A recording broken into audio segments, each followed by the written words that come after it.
Ukraina jadi target serangan Rusia, tak disangka Vladimir Putin juga targetkan 6 negara Eropa ini.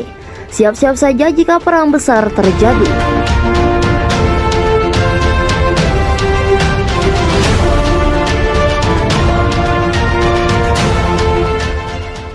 Berkumpulnya pasukan Rusia di perbatasan Ukraina telah memicu kekhawatiran internasional.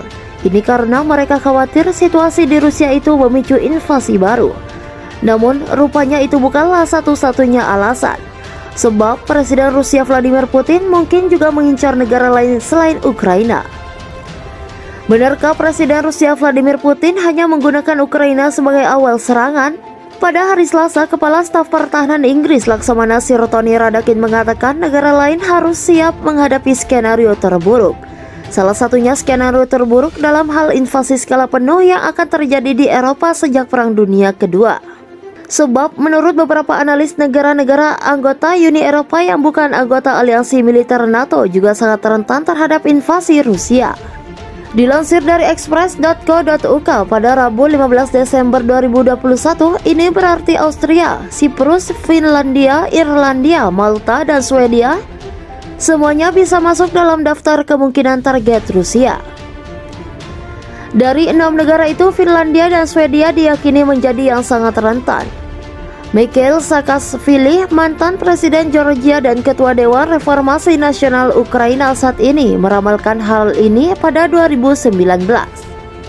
Pada saat itu, dia yakin bahwa target Putin berikutnya kemungkinan besar adalah negara non-NATO di Uni Eropa.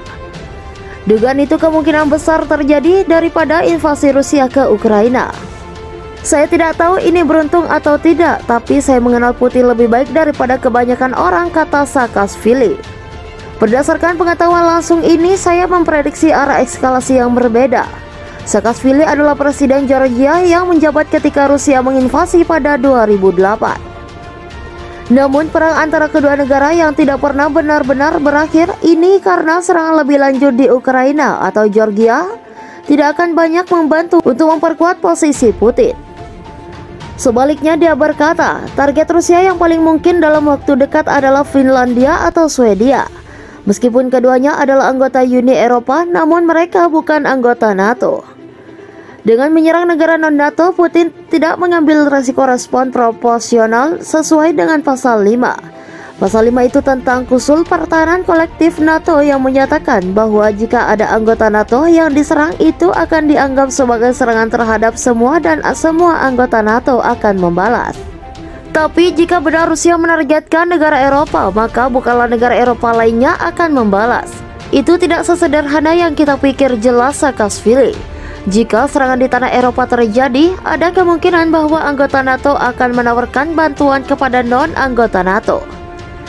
Meskipun bantuan itu mungkin ada batasnya, terakhir Saakashvili menegaskan bahwa jika Rusia menyerang Finlandia dan Swedia, maka serangan seperti ini mungkin tidak cukup untuk memicu NATO berperang. Tetapi masih akan bermanfaat bagi Rusia karena menunjukkan bahwa Putin telah menginvasi Barat.